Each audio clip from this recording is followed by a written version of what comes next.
Greetings, guys, gals, and non-binary pals. I'm Big Fella, I'm Credo, and welcome to Pop Talks, where we take a slice out of the pop culture pie. Today, we're going to be talking about the survival horror franchise Silent Hill, which has just celebrated its latest entry. Although I'm not sure if I could call it a new entry because it's just a remake of the second game, but it's very popular. Like, I've seen a bunch of YouTubers play it already, so I guess I can call it that. Yeah, and these games, well, we don't talk about like certain installments of the game, so I guess we'll just be going over the first game, the second game, and the third game. Those have been critically acclaimed and well received, so that's what we're sticking on today.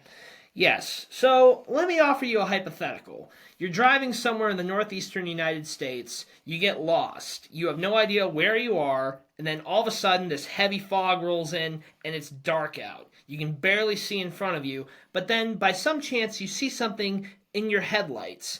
You come up and you see a sign saying, "Welcome to Silent Hill." You think to yourself, gee, could be my lucky break. You're going to be in a town that's potentially populated with people that can help you find a way out, find a place to the closest other populated area, and be on your way. But little do you know that as soon as you enter this place, you're basically going to be in for the night of nightmares. And there's a very, very high probable chance that you are not going to survive the night. Oh yeah, that is absolutely true because in Silent Hill, it's not just about the scary monsters; it's about the psychological torture that the player, not really psychological torture, but like the psychological effects it leaves on the player. So while you're playing the game, you're going to be going through many stages of your thought process, and of course, your anxiety just keeps rising. And the best and what the defining thing I'd say would be the fact that you just don't know what's coming next. You know what I'm saying? Like you just keep going, you walk, and it just gets scarier and scarier, but also more thrilling. Yes, and like there is like a small emphasis like on combat. Like in this game, they do give you the opportunity to fight back. Like you fight against like the meager enemies, like those creepy nurses with the messed up faces.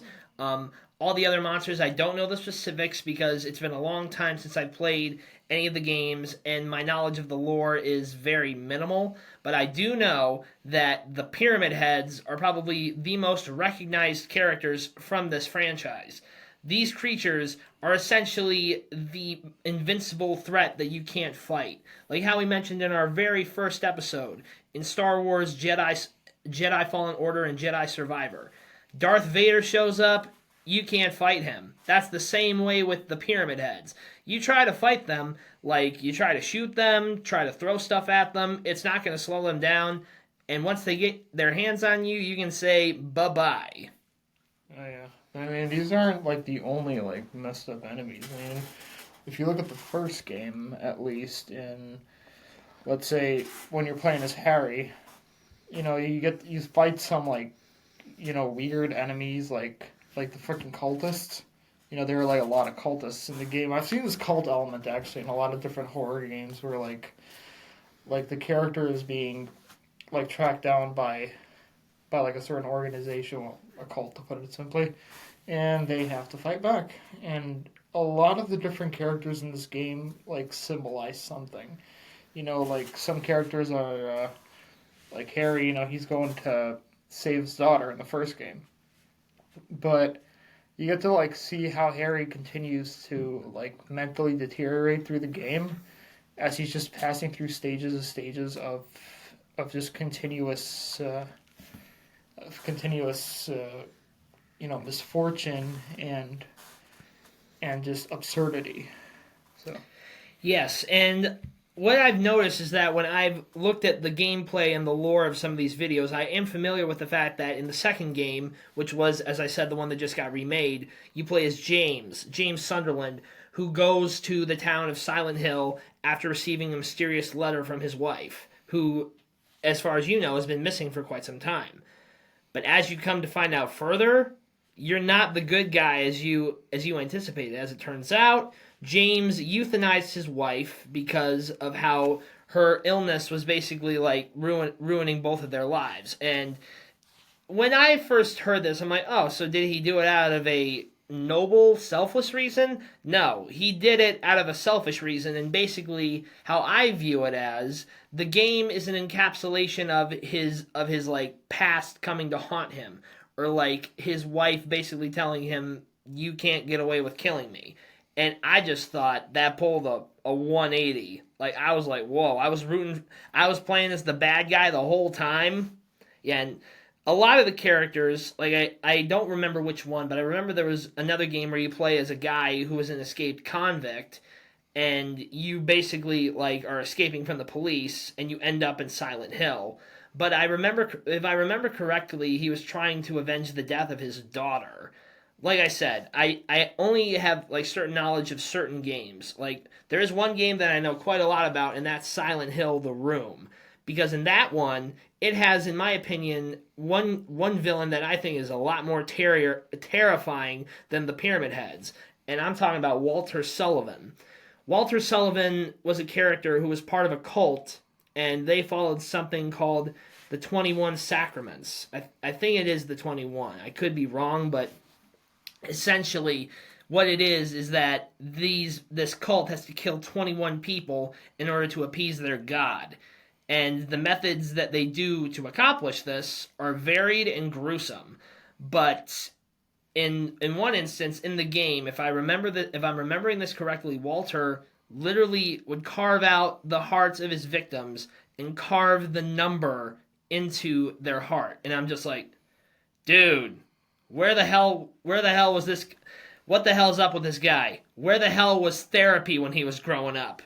So that part I always thought was really disturbing. It definitely goes to show you that the real life people, like the real life human characters, are a lot more terrifying than the supernatural ones. For sure. And to kind of touch on some topics here, I'd like to focus a little on like the plot of the first couple of games, actually. And for the first game, as we know, Harry loses his daughter, has to go look for her. Second game, James loses his wife and now has to go look for her.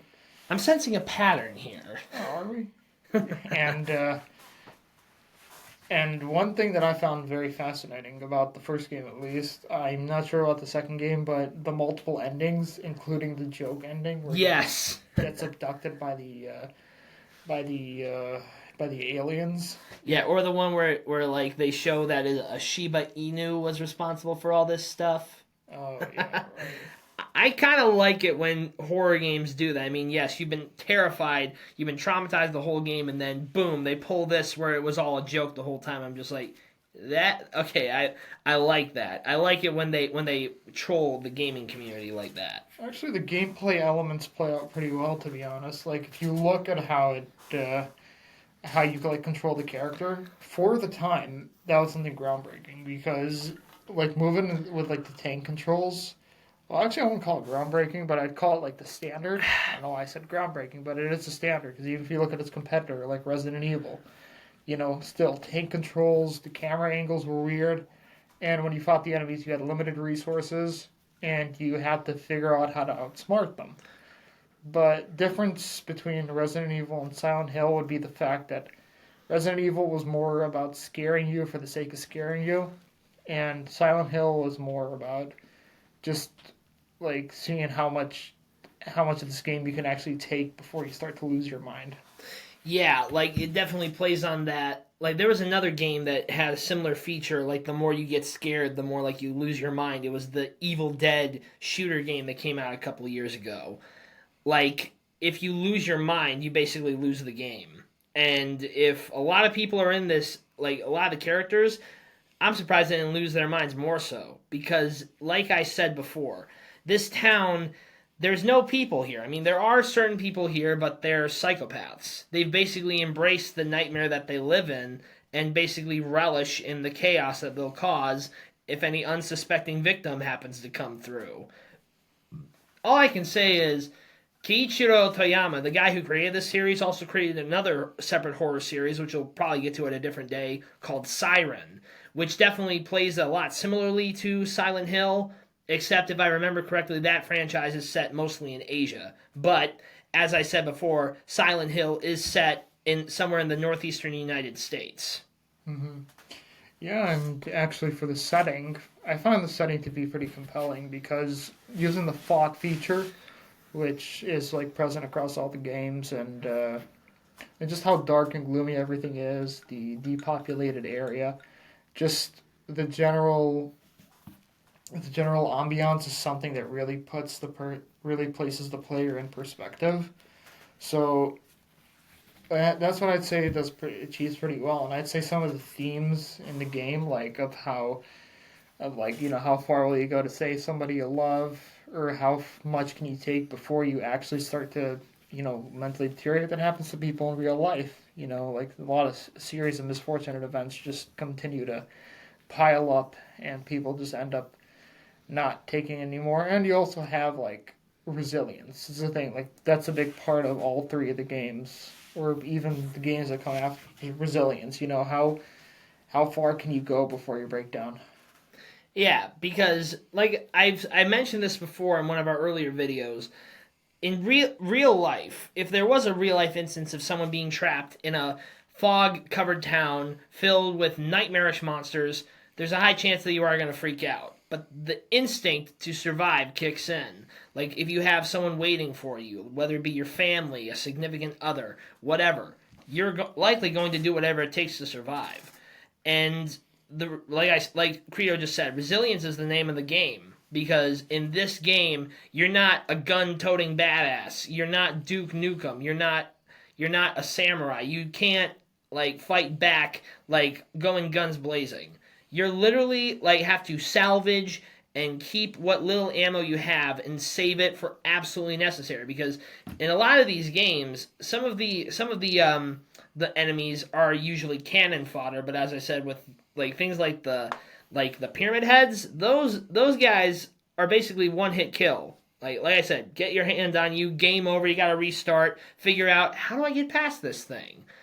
And like the atmosphere of this game is what always creeps me out because in most horror games they do play on that element where you are basically in an isolated area, it's dark out, there's usually fog or it's raining. That usually adds a lot to the tension because it feels like nature is basically telling you something bad is happening, so be forewarned.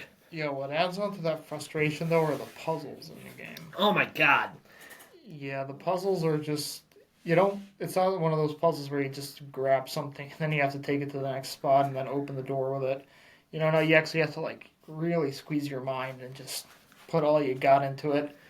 And we could see that pattern of using puzzles kind of translated to later games Yeah. because in other similar games, other survival games, or even other like adventure games, there's always going to be elements of puzzles. And there's actually no way to escape it unless you want to use your brain or use the internet to figure it out. Either which, and one other thing I'd like to touch on would be like how this game outperforms other games, like other horror games. Because in other horror games, you have the formula where you can be either chased and you can't fight back, like in Alien Isolation or in Outlast, but or in other games where you're just like purely killing people, like in Doom or like Dead Space, where you just go on a rampage, kill as much as you can. This game, you just got to be smart and you got to like figure things out. You always have to find a way to figure out the situation so you can move forward. Same way with a lot of the Resident Evil games. Like Credo and I, we've been playing Resident Evil 2, and I've been playing Resident Evil 4, courtesy of my cousin. The difference in the terms of combat are radically different.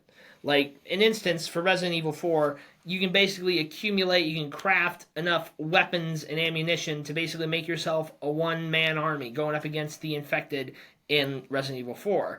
But when I switched over to Resident Evil 2, the remake, that was a whole other ball game. I was shooting zombies in the head, nothing was happening. The only time they ever really went down was when they took a shotgun blast to the face. But that's the thing. So far, we've only found like a few packs of shotgun ammo, and we've been accumulating magnum ammo throughout the police station. So I'm like, okay, when are we gonna get the magnum? Like I could use that right about now, but no, you have to be careful. Like you can't go into this game after you've like played something like Credo just said, like Doom or a Call of Duty, expecting that you're going to kill everything you see. A lot of those games, or I should say a lot of the horror games, particularly those made by like Konami or whichever other franchise, you got to be smart. You got to use this instead of like using this. I mean, yes, killing things is part of the fun in a lot of these video games, but when these games like tell you basically think on your toes to be smarter, that definitely adds a whole other level of anxiety to this. Because let me tell you, like if I'm playing a game like this, my heart's gonna be racing. Like, I am gonna be freaking terrified that what if I go around the corner and there's a pyramid head or there's another enemy there and I don't have enough weapons or I don't know how to get away from it. Yeah, for sure. But here's like here's what really sells it though. It's the urban setting. Yeah, Because yeah, yeah. in other games, sometimes you could either be in like a forest, like that's already difficult enough because there's not really anybody around you. But imagine just being in a city with absolutely nobody. Like just walk, like we're at Detroit. Like just walk. Imagine walking down like Detroit and just seeing just fog and buildings that are just completely closed. Like there's nothing. Nobody's there. It's just foggy. And the only thing that really just does exist is you see like just supernatural creatures walking around. It's all it all just centers around the fact that in an urban environment, you're used to having these resources, you're used to having these privileges, but now that they're being stripped away, and now that you're just like all alone, and actually not really alone, you're just surrounded by weird creatures. That's where it really hits the mark. Yeah, as Rorschach best put it in the Watchmen series, you're not locked. I'm not locked in here with you. Like this would be the monsters talking to you. We're not locked in. Frick! I had it. Hold up. I'll think about it. You're not. They're not locked in there with you. You're locked in there with them. Oh yeah, dude. And the fact that you really just can't do much about it, and you just want that instinct to come out, that like killer instinct of like, okay, I've had enough of these guys. I just want to mow through them, kill them all, finish the game, and I'm good. So yeah. Yeah, and like Credo said, Silent Hill, if I remember correctly, is like a small town in a fictional town set somewhere within the northeastern United States. It's not like big per se, but I like could imagine it's like a fairly decent sized populated place, like a couple hundred people, maybe even more, could live there. Comparing that to say if an abandoned town versus an abandoned city, I personally think an abandoned town is a lot more creepier because a place like this, it's isolated, there's not a lot of other civilization around, and you're basically in the middle of nowhere. You're at the ass end of nowhere, and you don't know where, like, how to get out. Like, because a lot of people, like, in the games, like Harry, James, Heather in the third game, not Silent Hill for the Room, because that's actually one of the first games that takes place outside of Silent Hill. You're basically like if you go in, you can't go back out the way you came. You gotta fight your way out, like overcoming your personal demons. Because a lot of these characters have a lot of baggage. Yeah, and for the characters, the way I'd rank them, well, I'd say at least, in my honest opinion, Harry goes first because he's not that much of a douchebag. All he cares about is saving his daughter. But he just keeps getting messed up like every single time he tries. And James is just an asshole, so he's going to number 3. Heather's number 2. Well, middle of the pack. You don't really want to argue with that, But then again, you could still interchangeably change them because at least maybe you can explore James's character arc and start to make assumptions and say shit like, yo, James is actually not that bad of a guy. He's actually a pretty interesting character. And the reason I'd say he's a pretty interesting character is because he just goes through a crazy evolution and just a series of events where he just doesn't know who the hell he is anymore. And you really see that character development in the end. Yeah, and the one thing I've liked about these games is that, like, for most of the characters, these people are not like selfless, like what's the word I'm looking for? Like flawless, unadulterated heroes. These are people that have like personal flaws. They are morally flawed, mentally, emotionally, these people, like some of them, I mean, like I do agree with what Credo said. Harry is just trying to get his daughter back, and that's commendable. But if like your daughter's dead, then what's the point of trying to chase a ghost? But in Silent Hill, death doesn't necessarily mean death. It just means like you're trapped, like trapped in limbo. And I've always wondered, could like the theory be that like Silent Hill is basically like a door between worlds? Like, is it possible that this place is one of those gateways to hell that everyone's always talking about on TikTok or YouTube? I always wondered that. And I sometimes think that like the people going through the town is their way of like dealing with their past traumas or their past sins and basically seeing if they're worthy of getting out of there or not. Like if you get out, you have a chance to rethink your life to become a better person, but if you don't, you're basically trapped there, trapped in your own hell. Yeah. And honestly, I'd like to look at the game from the perspective of a developer because if I imagine myself as a game dev and I'm trying to make a horror game, I try. Now I know this was like the first, like these were pioneers of the horror series, the horror games like Resident Evil and Silent Hill, but I try to like revamp the game personally to make it a little more balanced because yeah, I mean, okay, I understand the point of trying to manage your resources and going through and being smart about it. But I also do like to bring out that killer instinct sometimes. You know, I'd like to run through some enemies, like some fodder enemies. I'd like to kill them a little faster. You know, I don't want to like waste 5 rounds on just one fodder enemy and then have to like go across the map to look for other ammo to kill the other guys. And oh wait, guess what? That guy respawned. So what you did was like worth nothing. So yeah, I mean, whenever I talk about a game or like any sort of like franchise, I always try to imagine myself like what could have been done better, what could have I like maybe personally inputted in there. But then again, who the hell cares about what I think? It's just what could have been done, you know? Yeah, and when you think about like when you look at what the director is thinking of, I always wondered where did they get their inspiration for this because I think I look back, a lot of the stuff could be traced back to Japan's Suicide Forest. I don't know exactly where it is, but I just know of its name. That place I've heard is always like foggy and the sky is usually gray. That is one commonality between all the Silent Hill games. The sky is like cloudy and gray and there's fog around. So I definitely see there could be a little inspiration from there, but I could be totally wrong. But you got to think, what is it that makes the player so scared or wants them to go into this game? Because usually I'm not a horror fan, but as I've gotten older, I've started to see the appeal. I've been getting into it, watching horror shorts, short movies on YouTube, watching scary movies with some of my friends, including Credo here, and also playing horror games. Which, like, if you had asked me to play this game 10 years ago, I would have said, "Dude, get the hell away from me." But as I've gotten older, I've come to appreciate them and the work these guys put in. All I'm wondering is how the hell did Toyama and everybody else that worked on the development of this game, where did they come up with the inspiration for some of these monsters? Because a lot of this stuff you would probably find like in your worst nightmares. And I guess that is like Toyama's way of basically scaring the player, showing him what he thinks is the stuff of nightmares. Or it's just a consequence of a bad trip. That's about it.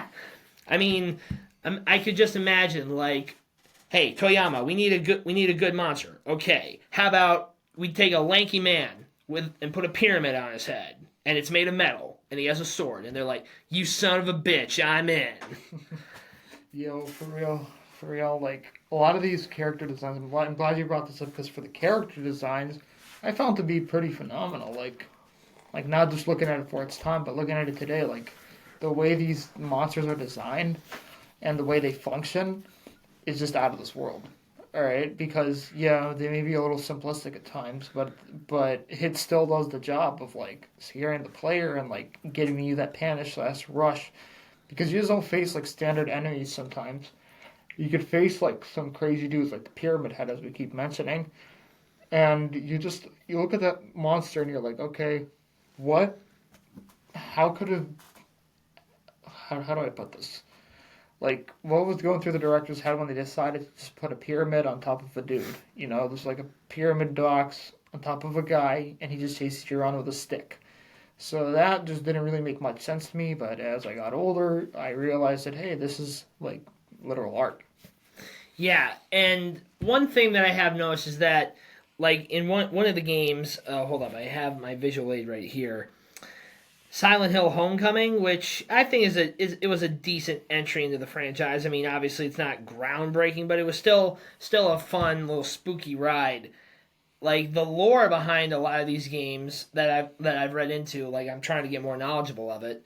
I guess I did sort of like the character in that game a little more, primarily because like one of his brother's name was Josh, and spoiler alert, my name is also Josh.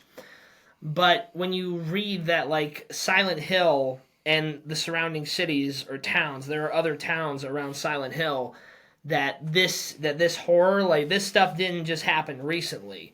Like a lot of what's happened in Silent Hill has been going on for years, for decades or hundreds of years. And it just goes to show you like why, like if that's true, like if you knew that like your town was gonna become like the hot spot for nightmarish monsters to show up and crazy psychopaths, why the hell would you stay? Oh yeah, facts, dude. Because there is no logic in these games. That's about it. Because There's no logic in like horror movies, horror TV shows. Like say like literally, there's even this scene in the Scary Movie franchise, which is basically a parody of Scary Movies. There's this chick running away from a Ghostface knockoff. There's one sign that says death, and the other sign says safety. She goes to death. Like in horror movies and any horror medium to begin with, pretty much more often than not, the character is going to go to the death sign, even though they don't see it. I'm just like, I don't even know. He's just so frustrating and so annoying, but it just adds to the content. oh yeah, I mean you could. I just wouldn't recommend playing this game if you're a user of psychedelics. Like I personally don't use psychedelics, but This is the second time we've mentioned this. exactly. No, I like to mention the psychedelics because some people are stupid enough to do it, and playing this game while on psychedelics will probably scar you for life and maybe keep you anti-drug. So actually, why not play the game while on psychedelics? You'll learn not to use drugs. Yeah, why did we use those scary PSAs when just like show someone like Silent Hill through someone who's just going to take a psychedelics perspective, and they'll be like, "Don't do drugs." Sponsored by Silent Hill and Konami. Boom, you'll stay away from it. But like in the final minutes of the video, I do want to mention one game that I was a bit disappointed that got canceled because literally there's a few of these games that got canceled in the franchise. Hold up, I have it right here. There's a bunch. Where are they? Yeah, okay. Canceled projects, graphic novel adaptation of the game, an alternative version of Silent Hill 3, Room 302, Silent Hill 5, Broken Covenant, a remake of the first Silent Hill. Why did they just skip over like Silent Hill and remake the second one? Silent Hill Original Sin, Nintendo DS titles, The Box, Brahms PD, Silent Hill Cold Heart, 2013 sequel, Silent Hills, and PT. Like I watched people like play this game, and one of my old friends literally did an analysis of horror. There was a frame where like you're standing at like the bottom of this staircase, and you look up, and like you only see like the darkness. But my friend, he actually like froze the frame and illuminated it. There was a creature staring back at you. And I always liked that because, like in that game, you won't know what's around the corner. Like there's literally freaky shit. There was literally a talking fetus in a sink. I'm like, who the hell comes up with this? Like either Toyama has a very demented mind, like he's like Junjo Ito, like he creates some of the scariest shit ever, and like he's like into all this cutesy stuff where he looks like a chill broski, or he needs a lot of therapy. Yeah, no, I'm done, bro. I got nothing left. All right, well, that wraps up our episode for today. As always, leave a comment, a like, subscribe if you want to. Share this podcast with your friends because we'd love to hear from more of you. We'd love to see our audience grow. And we will have to, I think we might have to post a poll of what we're going to post for our episode next week, because next week will be the end of October and it'll be the end of the spooky season. So I'm not sure if we'll do the effed up movie Iceberg or if we'll focus on more underrated horror movie franchises. But that brings us to the end for today. Once again, I'm Big Fella, I'm Credo. and we'll see you next time.